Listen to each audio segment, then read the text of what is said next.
La grande histoire de la Seconde Guerre mondiale.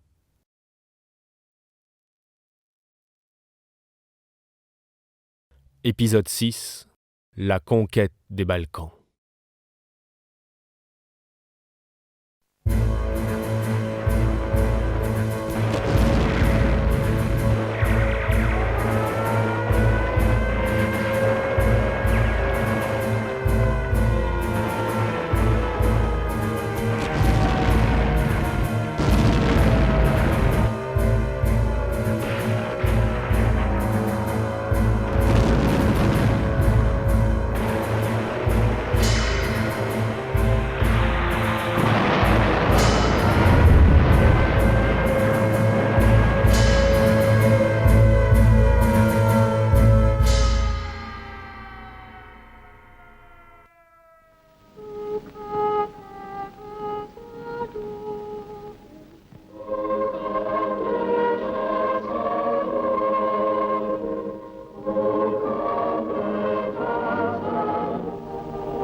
« 1940 s'achevait depuis quelques heures à peine, mais l'aube de 1941 était saluée par toutes les sirènes britanniques. Le ciel bourdonnait du ronflement des avions de la Luftwaffe d'Adolf Hitler. Volant en formation vers le cœur de Londres, ils allaient lancer la plus violente attaque aérienne que cette guerre ait alors connue, poursuivant la campagne menée par les Allemands pour saper le moral des Britanniques.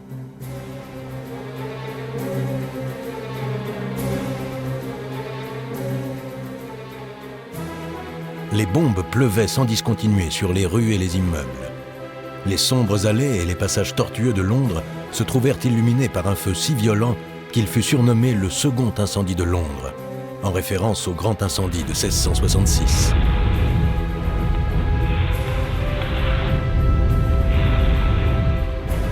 Les pompiers luttaient dans un air saturé de fumée, tentant désespérément d'étouffer l'incendie qui ravageait la ville.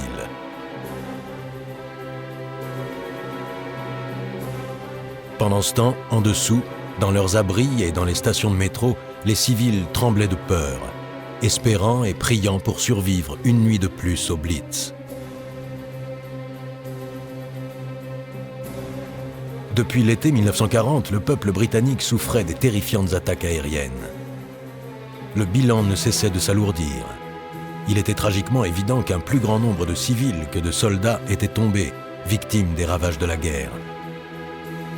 Au premier jour de 1941, la poussière retombant tout juste, les familles tentaient de retrouver leur chemin dans les ruines.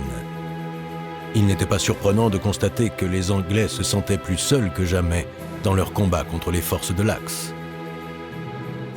L'année précédente, la France était tombée aux mains de l'Allemagne nazie, et une grande partie de l'Europe était désormais occupée par les troupes d'Hitler. Celle de Mussolini continuait de combattre les soldats anglais et ceux du Commonwealth dans le désert africain. Les avions et les sous-marins allemands régnaient sur la Méditerranée et l'océan Atlantique.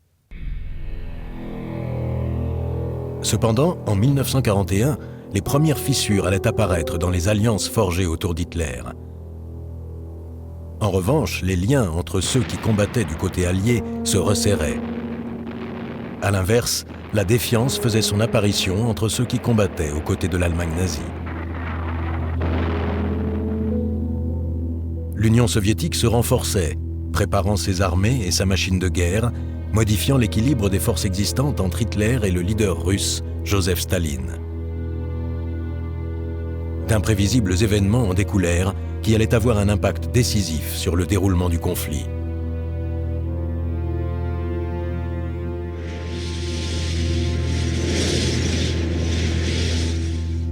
Le conflit continuait, sur terre, dans les airs et sur mer. L'invasion de l'Union soviétique par l'Allemagne se préparait. De l'autre côté de l'Atlantique, le président Roosevelt rejoignait la cause alliée donnant à l'Angleterre une chance de combattre plus efficacement.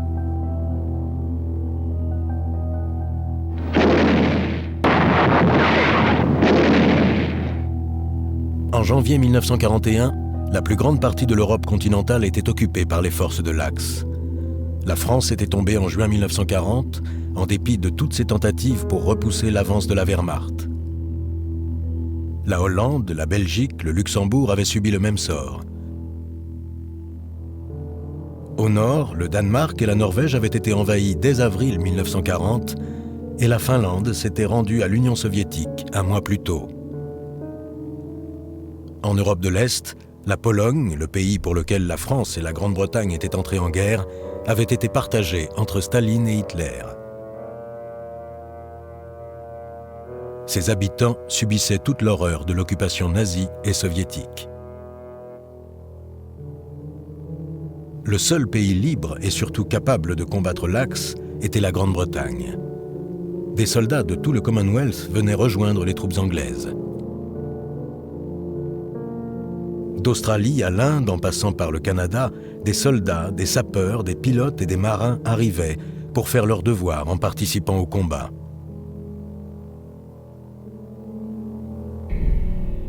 Beaucoup d'hommes avaient également rejoint l'Angleterre, fuyant leur pays occupé par les troupes hitlériennes.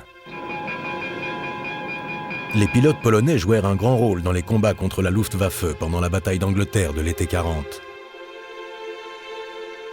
Les décrypteurs polonais avaient de plus apporté des informations inestimables permettant de casser les codes Enigma à Bletchley Park.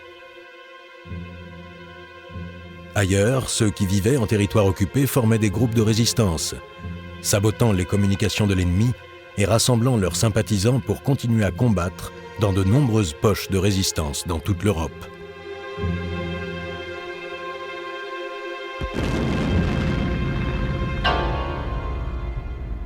Les soutiens arrivaient de toutes parts. Mais le Premier ministre britannique, Winston Churchill, était inquiet de voir ses ressources s'épuiser et ses approvisionnements baisser. La bataille d'Angleterre avait coûté cher. Beaucoup d'avions avaient été perdus au combat et de nombreuses bases aériennes et usines avaient été endommagées par les attaques. Il y avait déjà eu auparavant de lourdes pertes en hommes et en matériel, au printemps 1940, pendant les opérations menées pour secourir la force expéditionnaire britannique et les autres troupes alliées sur les plages de Dunkerque.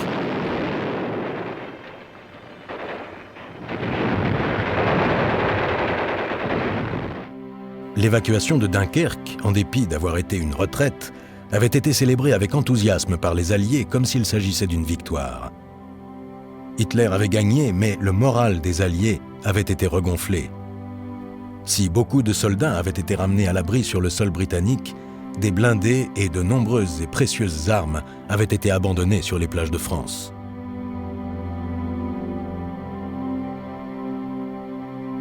L'effort de guerre avait atteint son pic et les ouvriers travaillaient à plein temps pour atteindre l'objectif très élevé de production de matériel militaire exigé par les opérations. C'était un point clé pour conserver un quelconque espoir contre l'Allemagne, et Winston Churchill porta tous ses espoirs dans l'aide venue d'Amérique. Le Premier ministre avait tissé des liens depuis fort longtemps avec le président américain. Franklin Roosevelt fit alors un geste symbolique pour aider la cause alliée en septembre 1940.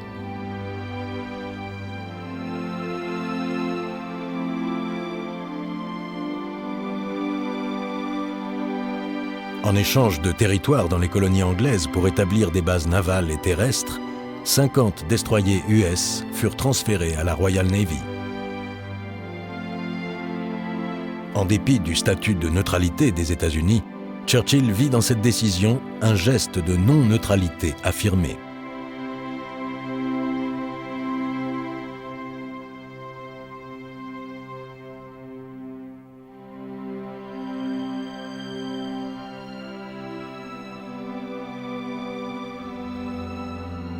Aux États-Unis, cependant, l'opinion publique ne suivait pas son président sans émettre quelques réserves, car la population hésitait à s'engager dans une direction qui pourrait entraîner des fils, des frères et des maris à devoir un jour partir se battre en Europe. Nombreux étaient ceux qui étaient encore hantés par la Première Guerre mondiale, au cours de laquelle des centaines de milliers d'Américains avaient été tués sur les champs de bataille de France et d'outre-mer. Lorsque les Anglais entrèrent en guerre contre l'Allemagne en 1914, peu d'Américains étaient désireux de les rejoindre dans ce conflit. Il fallut que la menace des attaques navales allemandes commence à peser sur les navires américains, ainsi que le torpillage tragique du Lusitania en 1915, pour que l'opinion publique penche en faveur d'une intervention.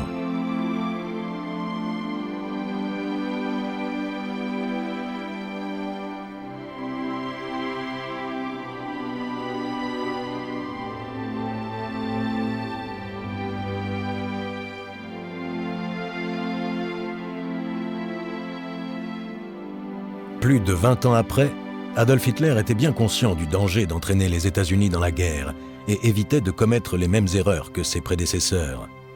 Il était très prudent afin de ne pas provoquer cette nation encore neutre.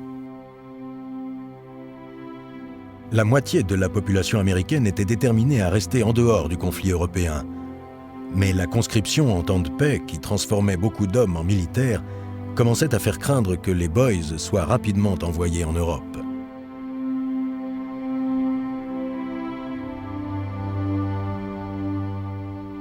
Le président Roosevelt rassura vite les Américains. Les peuples européens qui se défendent ne nous ont pas demandé de combattre à leur place. Ils nous demandent juste les moyens de combattre.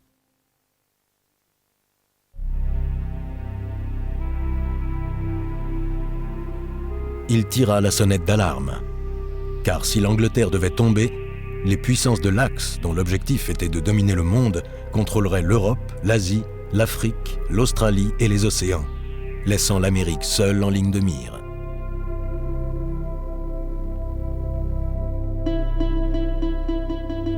Le président Roosevelt se sentait très concerné par la guerre qui faisait rage loin des côtes américaines.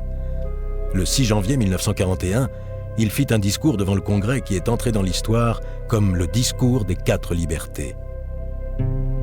Voici ses propres paroles.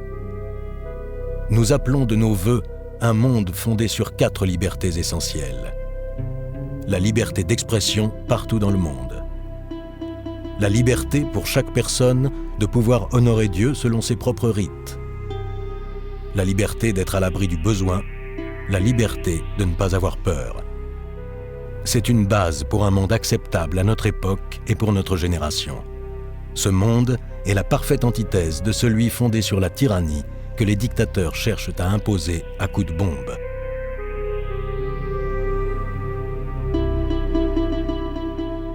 Ce discours eut un impact profond sur les Américains et fut immortalisé par des affiches et plus tard des monuments.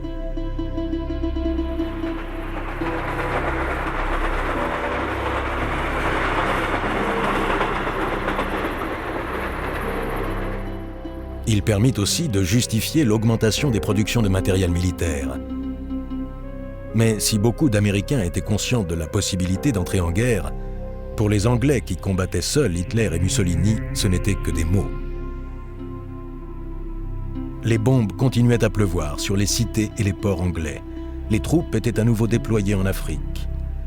Le Premier ministre plaida à nouveau sa cause auprès du président américain. « Donnez-nous les outils et nous finirons le boulot. »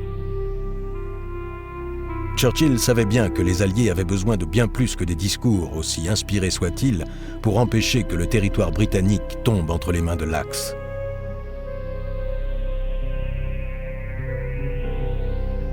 Le Royaume-Uni en était au stade où il était incapable de payer ses armes.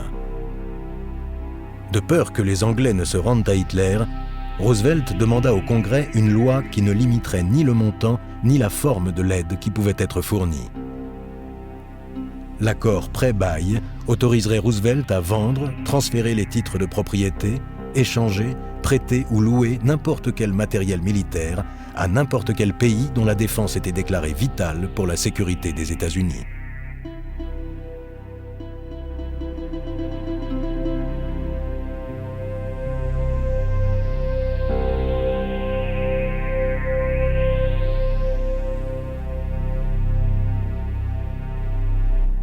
En dépit des espoirs de Roosevelt d'une signature rapide pour aider la Grande-Bretagne, il existait une forte opposition des isolationnistes. À Chicago, une organisation nommée America First devenait de plus en plus populaire. Son porte-parole le plus célèbre, l'aviateur Charles Lindbergh, était déterminé à maintenir le pays en dehors du conflit.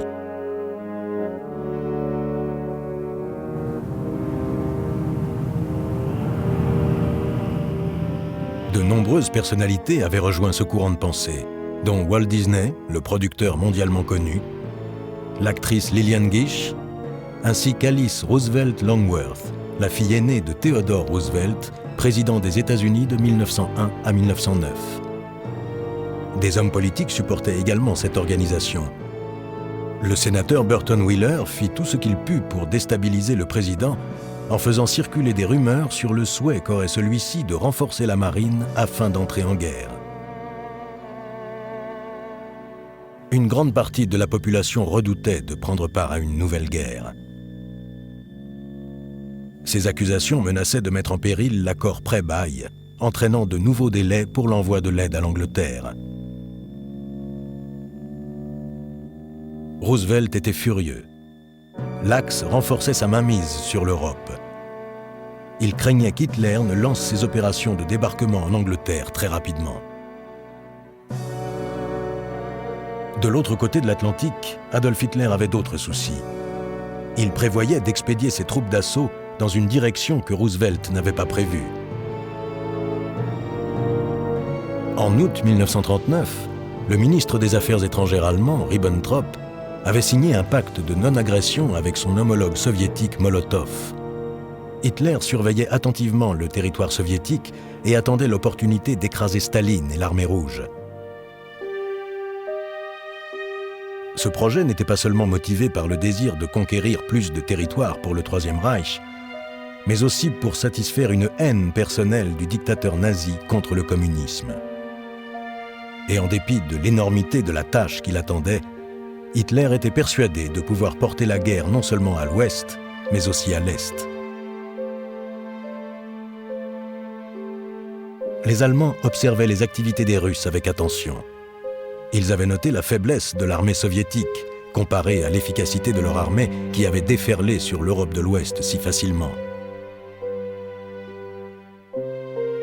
Pendant l'hiver 1939-1940, d'importantes forces russes avaient été chassées par des Finlandais bien inférieurs en nombre. Cette campagne désastreuse avait convaincu Hitler qu'il suffisait de donner un grand coup de pied dans la porte et que toute la structure pourrie s'écroulerait.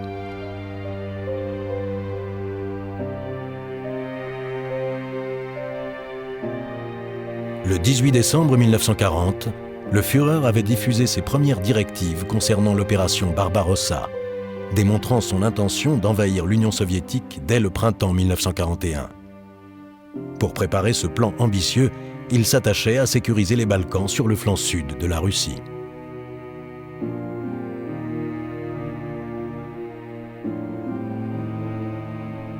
La Hongrie, la Roumanie et la Slovaquie avaient été incitées à faire allégeance à l'Axe 2 mois après que le Japon et l'Italie aient signé le pacte tripartite en septembre 1940.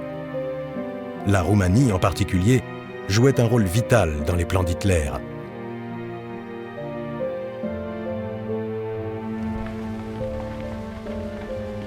Historiquement, la Roumanie était l'alliée de l'Angleterre.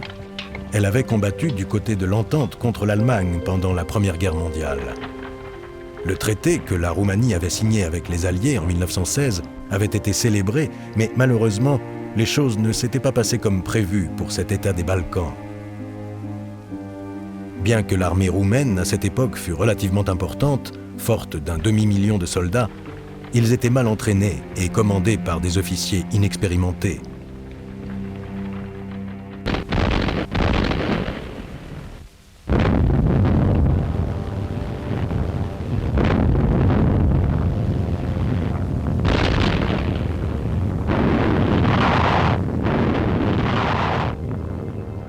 En mai 1918, 250 000 soldats avaient été tués ou faits prisonniers, et la Roumanie fut forcée de signer le traité de Bucarest avec les puissances d'Europe centrale. Le million de tonnes de blé, ainsi que le pétrole que le pays fut forcé de fournir, permit à l'Allemagne de continuer à combattre jusqu'à la fin de 1918.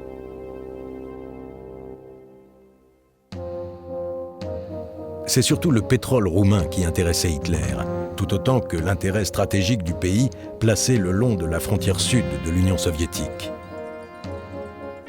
Hitler était confiant en la soumission des Roumains à l'Axe. En septembre 1940, le roi de Roumanie, Charles II, avait été chassé par le régime pro-allemand et anti-bolchevique du Premier ministre Ion Antonescu, qui s'était empressé de signer le pacte tripartite le 23 novembre.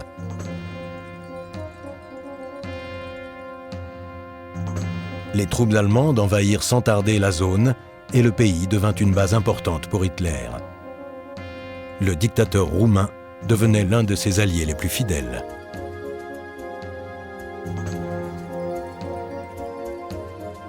Les Allemands, tranquillement et méticuleusement, renforçaient leur contrôle sur les Balkans. Le ministre des Affaires étrangères russe, Molotov, était troublé par les réticences qu'avait l'Allemagne à respecter le traité signé en 1939. La Russie avait exporté du pétrole, des céréales et des matières premières vers l'Allemagne, comme prévu, mais l'Allemagne n'avait envoyé du matériel et des armes modernes vers Moscou qu'au compte-gouttes. L'hostilité grandissait. Molotov se posait beaucoup de questions. Hitler parvint à masquer ses projets en persuadant les Russes que les troupes allemandes qui arrivaient en Roumanie n'étaient là que pour être hors de portée de l'aviation britannique.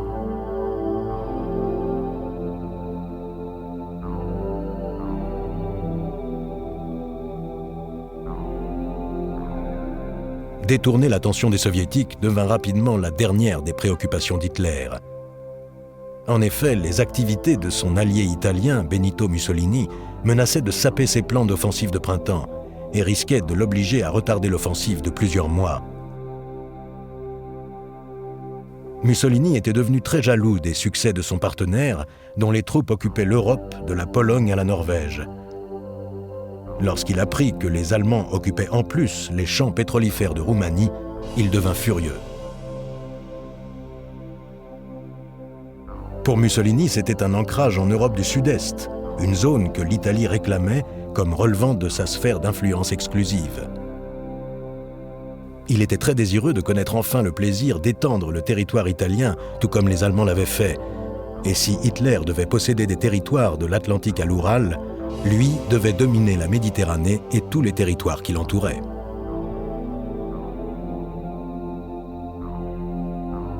Contre l'avis même de ses chefs d'état-major et sans en informer l'Allemagne, car il savait qu'Hitler y était opposé, le 28 octobre 1940, Mussolini envahit la Grèce et le sud de la péninsule des Balkans fut plongé dans le chaos. La zone d'attente paisible des troupes hitlériennes devenait une zone de bataille. Envahir le berceau de la démocratie n'était pas une mission aussi facile que Mussolini l'escomptait. Les Grecs se battaient avec beaucoup de courage, si bien qu'à la 3e semaine de novembre, il ne restait plus un seul soldat italien sur le sol grec. Les troupes grecques avancèrent jusqu'à l'Albanie occupée, et le rêve d'une victoire pour l'Empire italien se transforma en humiliation pour le Duce. En janvier 1941, les belligérants étaient dans l'impasse.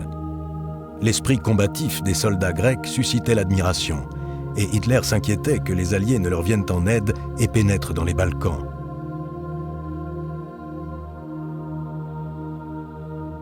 Une telle intervention serait désastreuse pour les préparatifs de l'invasion de l'Union soviétique. Hitler savait qu'il allait devoir rapidement intervenir dans le conflit avec la Grèce.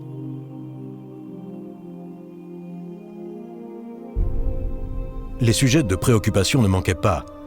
Les troupes de Mussolini étaient non seulement menacées dans les Balkans, mais aussi en Afrique.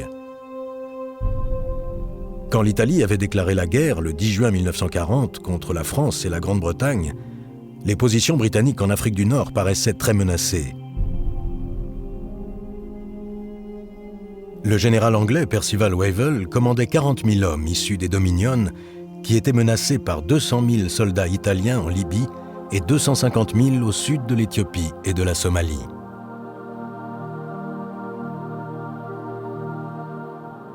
Les forces de l'Axe espéraient qu'une campagne en Afrique du Nord couronnée de succès leur permettrait de frapper ensuite les champs de pétrole du Moyen-Orient, coupant ainsi les approvisionnements des Alliés en pétrole au bénéfice de leur propre industrie militaire.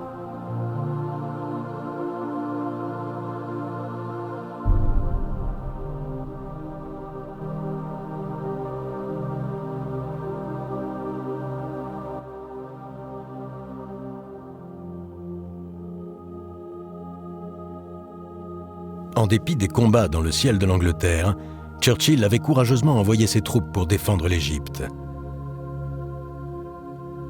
Le 9 décembre, 30 000 soldats sous le commandement du général Richard O'Connor furent envoyés pour reprendre Sidi Barrani, à 100 km à l'intérieur du territoire égyptien. Le 15 décembre 1940, les troupes italiennes avaient été totalement repoussées hors du pays et début 1941, O'Connor transforma ce raid à grande échelle en invasion de la Libye.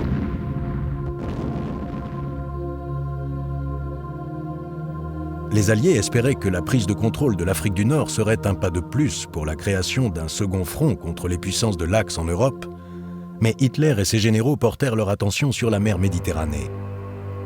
Les opérations en Afrique du Nord dépendaient des approvisionnements qui se faisaient par mer.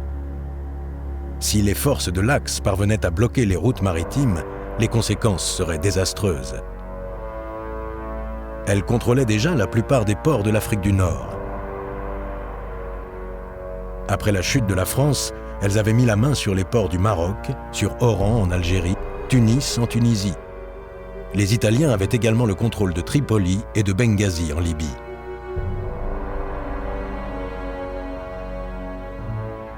Tout ce qu'il restait aux Alliés, c'était le canal de Suez en Égypte et les terres précieuses de Gibraltar et de Malte, d'une importance vitale pour permettre le succès des Alliés. Les forces de l'Axe étaient bien conscientes de cette importance stratégique, mais Hitler rencontrait de nouvelles difficultés pour soustraire ces îles à la mainmise alliée. Il avait demandé au dictateur espagnol Franco de lui permettre d'utiliser son territoire pour lancer ses attaques, mais tant que Franco restait réticent à choisir son camp, pour l'instant Gibraltar restait une possession anglaise.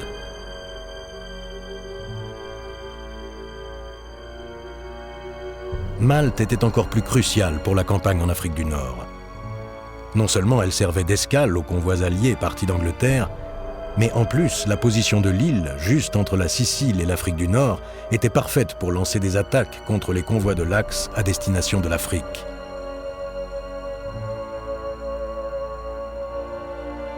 Selon Churchill, Malte était un porte-avions insubmersible. Les U-boats allemands harcelaient les navires britanniques pendant leur traversée de l'océan Atlantique, alors qu'en Méditerranée, les rôles étaient inversés, car les navires alliés et les avions basés à Malte étaient capables de bombarder les convois italiens qui ravitaillaient les armées d'Afrique du Nord.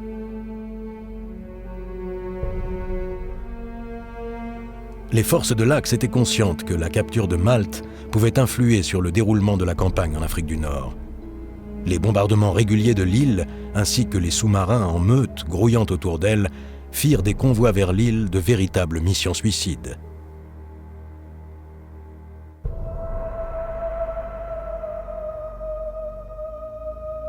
De puissantes escortes navales et même des sous-marins furent envoyés pour accompagner les navires chargés de marchandises indispensables pour Malte. C'était un défi permanent de garantir l'approvisionnement de l'île. Lorsque Mussolini demanda l'aide de l'Allemagne pour la faire tomber, les choses ne pouvaient qu'empirer pour les civils et les militaires vivant à Malte. En janvier 1941, l'air marshal Göring ordonna à la crème des unités de la Luftwaffe de quitter la Norvège pour la Sicile. Des milliers d'aviateurs et des douzaines d'avions arrivèrent. Le 8 janvier, 96 bombardiers étaient sur l'île, à très courte distance de Malte, et des centaines d'autres étaient sur le point d'arriver.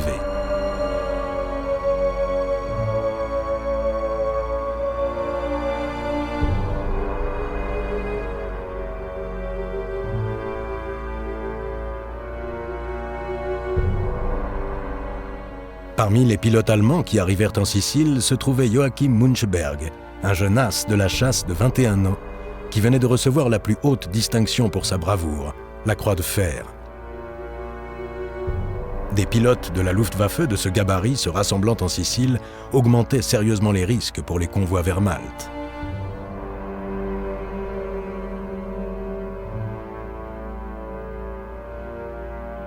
Au début de janvier, un convoi allié chargé de marchandises et de munitions faisait route vers Malte et la Grèce depuis Gibraltar. À ses côtés naviguait une importante force navale constituée de destroyers et du porte-avions Illustrious, une cible de choix pour l'Axe. L'Illustrious était le seul porte-avions de la Royal Navy en Méditerranée. Il avait déjà causé d'importants dommages à la flotte italienne lors de la dévastatrice attaque du port de Tarente en novembre 1940. Il n'était donc pas surprenant que les Italiens et les Allemands cherchent à l'écarter du conflit.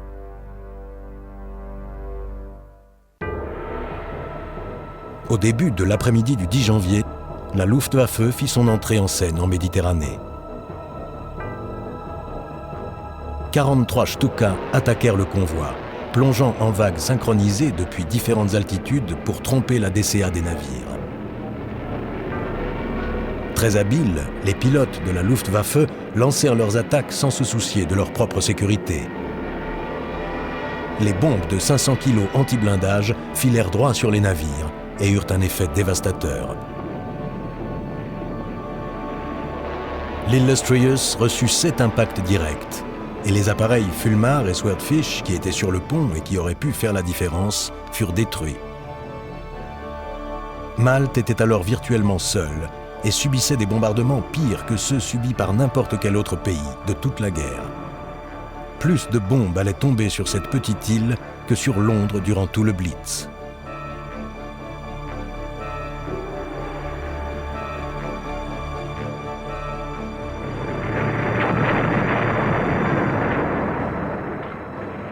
Les forces de l'Axe pouvaient célébrer la mise hors de combat de l'Illustrious, mais en Afrique, il y avait moins de raisons de sabler le champagne. O'Connor avançait de plus en plus profondément en territoire ennemi, se dirigeant vers le port de Tobrouk. Les Italiens étaient doucement en train de perdre pied. En Afrique de l'Est, les Anglais effectuaient une contre-offensive contre les Italiens en Érythrée et au Soudan. Les rêves d'empire de Mussolini s'évanouissaient. Le 18 janvier, il alla, le visage sombre, rencontrer Hitler dans sa résidence du Berghof.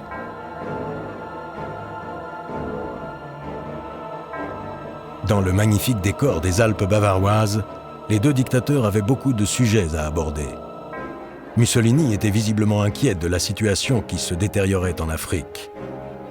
Adolf Hitler fut catégorique. Les Italiens devaient continuer à se battre et tenir leur territoire. Par-dessus tout, le Führer redoutait que si les Alliés battaient les armées italiennes en Afrique, les troupes britanniques soient alors libres d'intervenir ailleurs, donc en Grèce, dangereusement proche des précieux champs de pétrole roumains.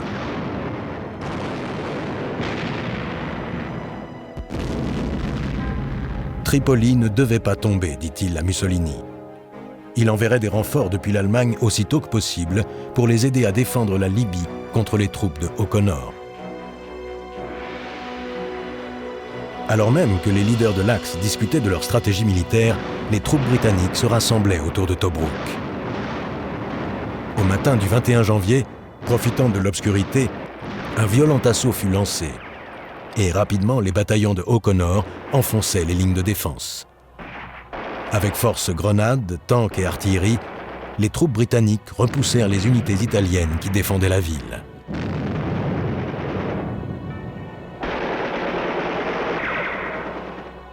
En moins de 24 heures, la ville avait été prise.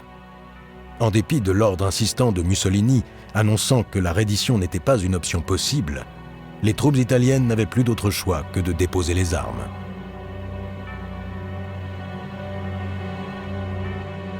La campagne dans le désert occidental continuait et il semblait que rien ne pourrait stopper l'avance de O'Connor. Le 30 janvier, les Alliés s'emparaient de Derna, à 160 km à l'ouest de Tobrouk. Puis, le 7 février, la 10e armée italienne en retraite fut coupée en deux et écrasée lors de la bataille de Bedafom. La deuxième plus grande ville de Libye, Benghazi, tombait aux mains alliées et les Anglais capturèrent 130 000 Italiens. La 10e armée de Mussolini cessait d'exister. La route vers Tripoli était ouverte et la fin de la domination des Italiens en Afrique du Nord était proche. Le 9 février, les troupes italiennes restantes reculèrent vers El Agheila. Le général Graziani envoya un message à Rome évoquant son épuisement nerveux et demandant à Mussolini de le relever de son commandement. 2 jours plus tard, il partait pour l'Italie, alors que les Alliés célébraient leur victoire. Louant les exploits accomplis dans le désert occidental, le secrétaire d'État Anthony Eden, paraphrasant les mots que Churchill avait employés après la bataille d'Angleterre, déclara « Jamais un si grand nombre de soldats ne fut encerclé par si peu ». En 2 mois, O'Connor, qui allait être anobli pour ses exploits, avait conduit ses troupes sur plus de 1200 km, détruisant une armée italienne de 10 divisions et ne perdant que 500 hommes.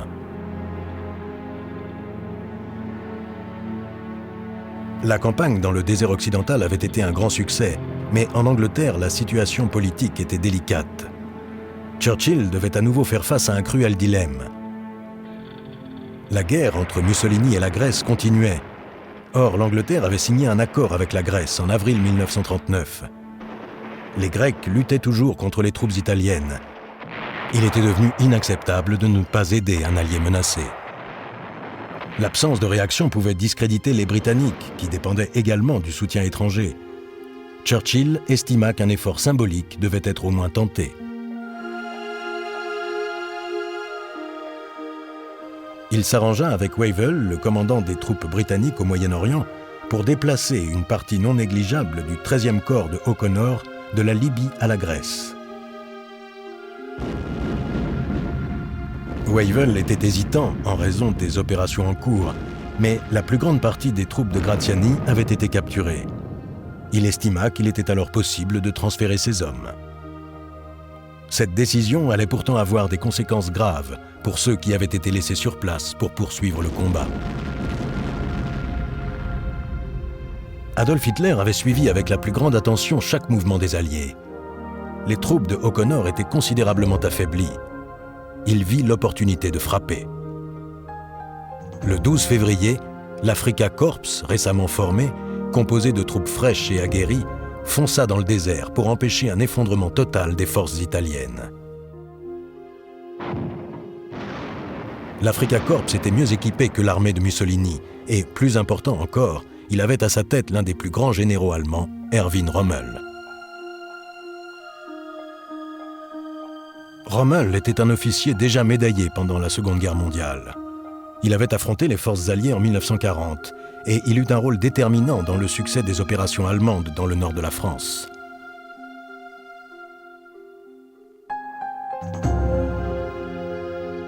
Pendant la bataille, ces panzers pénétrèrent en France si rapidement que même le haut commandement allemand ne savait pas où il se trouvait. C'est la raison pour laquelle cette division fut un temps surnommée la division fantôme. Rommel s'était déjà beaucoup illustré tout au long de cette bataille, jusqu'aux abords de la plage de Dunkerque.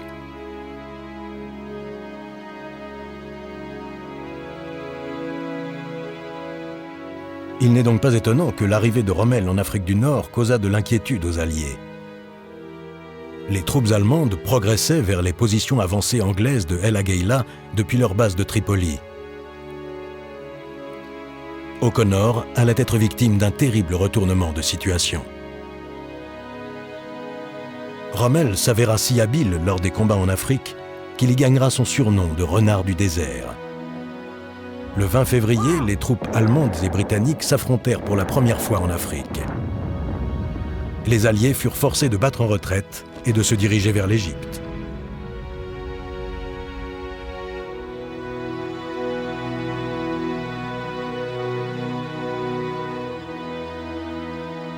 Dans les Balkans, Hitler protégeait les champs de pétrole roumains. En raison de l'arrivée des premières troupes anglaises en Grèce, c'était devenu urgent. Son objectif était d'assurer à l'Axe le contrôle total de l'Europe du Sud-Est, et il commença à mettre la pression sur les pays pour qu'ils signent le pacte tripartite.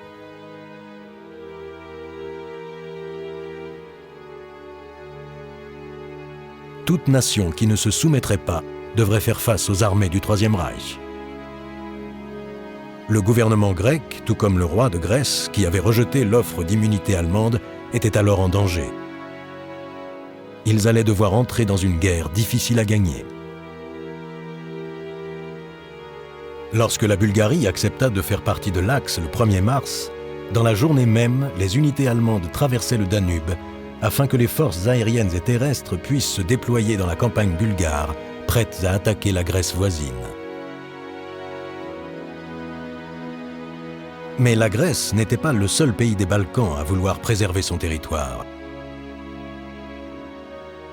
Le royaume de Yougoslavie, qui s'étendait des Balkans à l'Europe centrale, était jusqu'alors indécis quant à son allégeance. Le régent, le prince Paul de Yougoslavie, avait hésité à suivre les exemples roumains et bulgares et à rejoindre le pacte tripartite. Il fut sommé par l'Angleterre et les États-Unis de résister à la pression allemande et d'attaquer les Italiens en Albanie.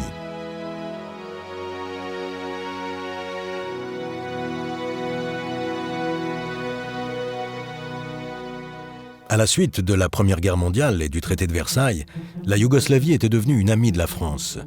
C'était une pièce importante de l'échiquier dans le maintien de la paix dans les Balkans. Après la chute de la France en 1940, la Yougoslavie se retrouvait seule, entourée de pays faisant partie des puissances de l'Axe.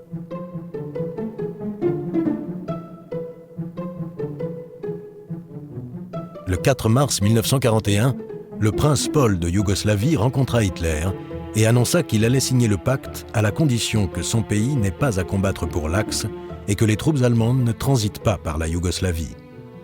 Les négociations allaient durer des semaines et le futur de la Yougoslavie s'annonçait incertain.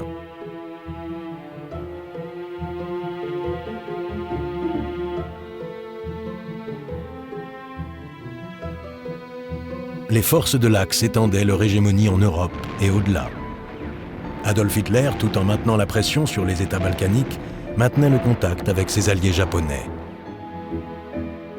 Le 5 mars, Hitler publia sa directive 24, coopération avec le Japon, espérant persuader ce pays d'entrer en action en Extrême-Orient aussi tôt que possible afin d'occuper les armées britanniques.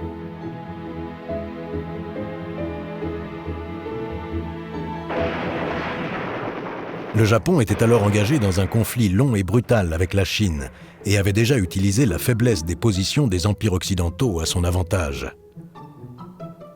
En 1940, Tokyo exigea que l'Indochine française ferme les quelques routes utilisées pour acheminer de l'aide à la Chine.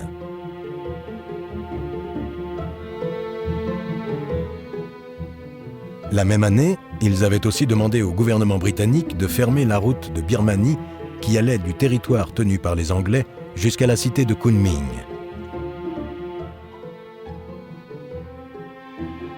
Il y eut bien des invectives à la Chambre des communes lorsque le Premier ministre Winston Churchill accéda à la demande des Japonais.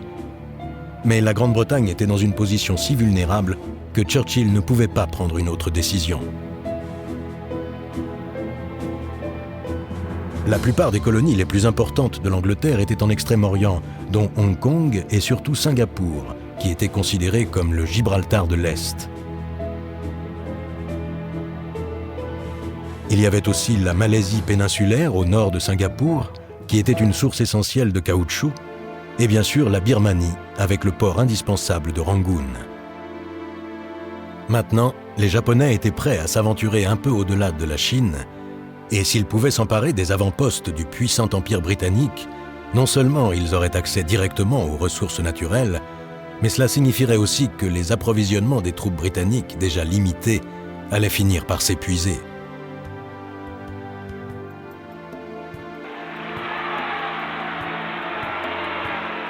Pour Winston Churchill, la menace sur l'Empire était très inquiétante. Mais des dangers encore plus proches menaçaient. La Luftwaffe continuait à bombarder les îles britanniques, et Churchill réalisait que combattre Hitler et les puissances de l'Axe serait long et périlleux.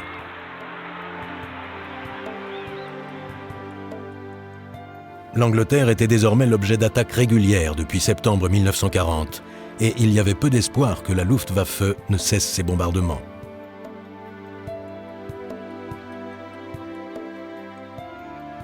En janvier et février, il y eut d'intenses raids sur tout le pays. Hitler cherchait par tous les moyens à saper le moral de la population britannique.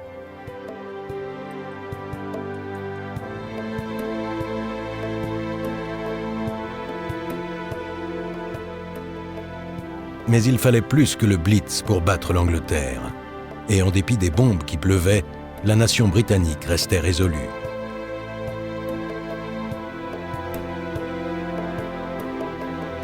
La famille royale se donna en exemple quand, en dépit des dangers, elle refusa de quitter Londres. Même lorsque Buckingham Palace fut touché début mars sur le côté nord du bâtiment, elle resta dans la ville et continua à rallier les soutiens contre l'Allemagne.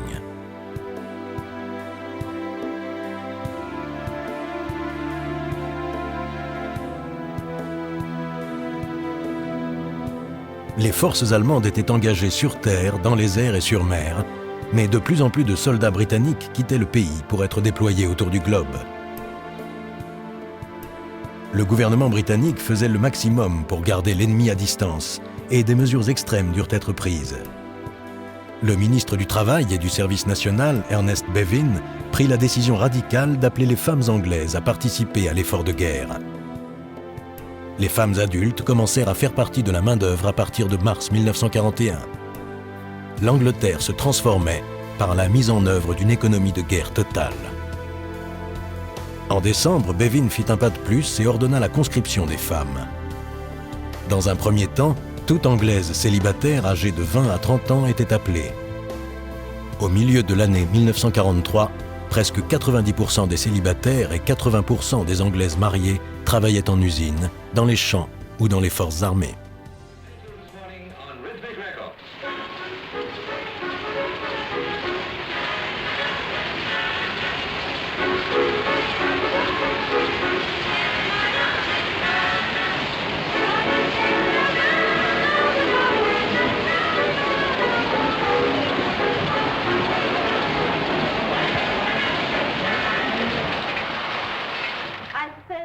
Dans les années 30, la place des femmes était à la maison et le rôle de l'homme était d'aller travailler. Avec la guerre, les rôles sociaux traditionnels devaient changer. Bien que de nombreuses femmes aient travaillé bien avant la guerre, en 1941, des mères de famille, tout autant que des femmes célibataires, avaient été appelées à occuper ce qui était considéré comme des métiers d'hommes. Leur immense contribution à l'effort de guerre allait jouer un rôle fondamental dans le succès de la Grande-Bretagne face aux forces de l'Axe.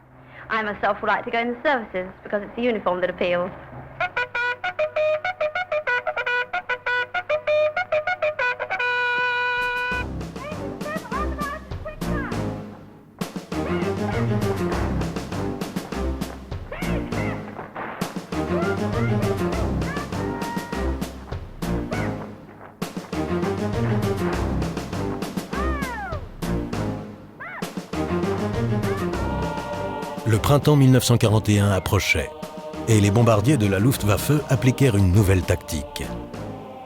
Plutôt que de viser les villes au cœur du territoire, ils se concentrèrent, suivant les ordres d'Hitler, sur les ports le long de la côte britannique.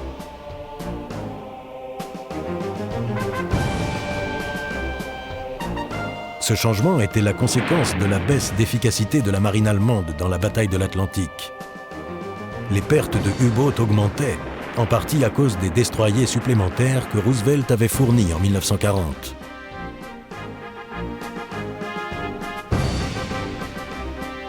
Karl Dönitz, le commandant de la marine allemande, se tourna vers la Luftwaffe pour l'aider et demanda à Hitler de changer sa stratégie et que les raids soient dirigés contre les ports comme Plymouth, Bristol, Swansea et Belfast.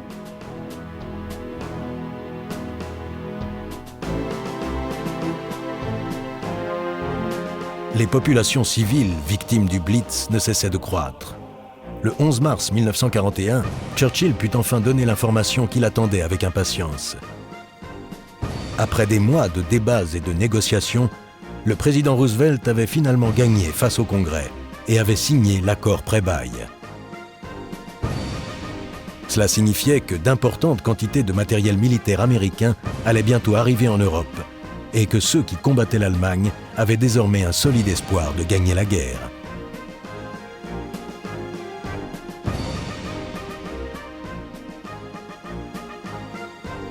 Hitler comprenait que la neutralité des USA n'allait plus durer bien longtemps, bien que ceci n'ait toujours pas fait de déclaration de guerre. En revanche, il disposait désormais d'alliés puissants, et son accord avec les Japonais allait se montrer d'une grande utilité. Des espions surveillaient déjà la base navale de Pearl Harbor et à la fin de 1941, les relations se détériorant entre Washington et Tokyo, les Japonais lançaient une attaque surprise sur Pearl Harbor et d'autres bases américaines dans le Pacifique.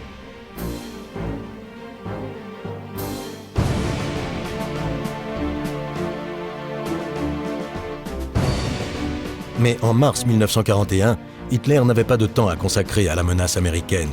Des affaires plus urgentes l'attendaient dans les Balkans. Ses forces mécanisées envahissaient la Bulgarie en préparation de l'attaque contre la Grèce.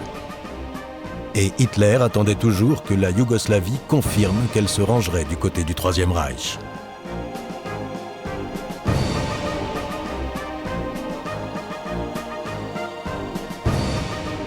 L'allégeance de ce pays était cruciale pour assurer le succès des Allemands dans les Balkans, car l'attaque de la Grèce par sa frontière avec la Bulgarie, longue de 45 km, allait être une mission délicate.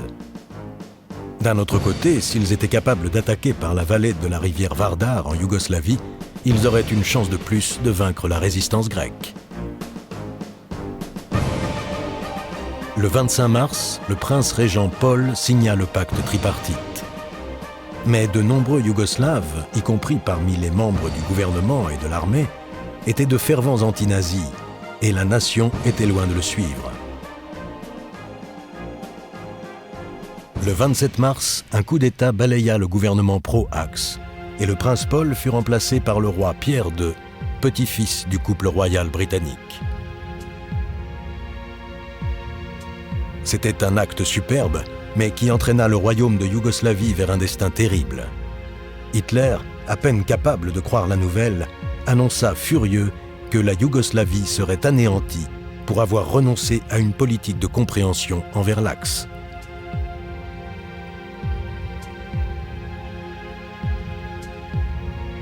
Hitler avait désormais pris la décision d'entamer la guerre non seulement en Grèce, mais aussi en Yougoslavie. Des réfugiés venant de Belgique, de Hollande, de Pologne et de Tchécoslovaquie, qui avaient fui leur pays lorsque l'Allemagne avait envahi l'Europe, s'étaient réfugiés à l'intérieur des frontières de la Yougoslavie.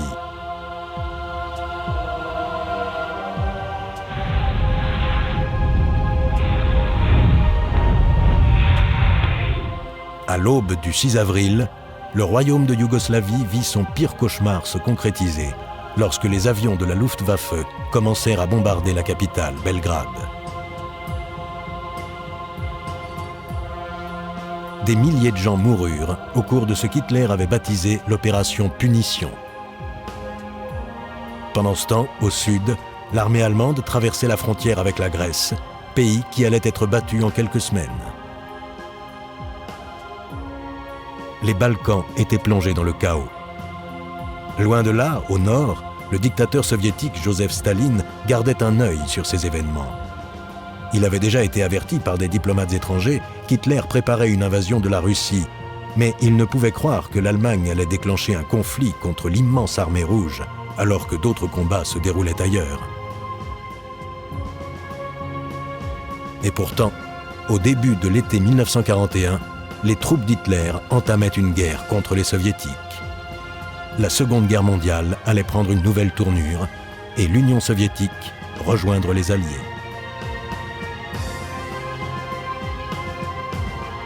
Pour Hitler, le retard occasionné par le conflit contre la Grèce et la Yougoslavie aurait des conséquences directes sur l'opération Barbarossa. Lorsque les vents glacés de l'hiver russe commenceraient à souffler, les espoirs de victoire tourneraient enfin en faveur des Alliés.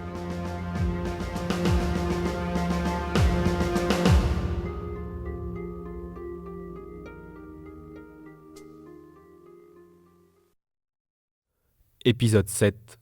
La ruée vers l'Est.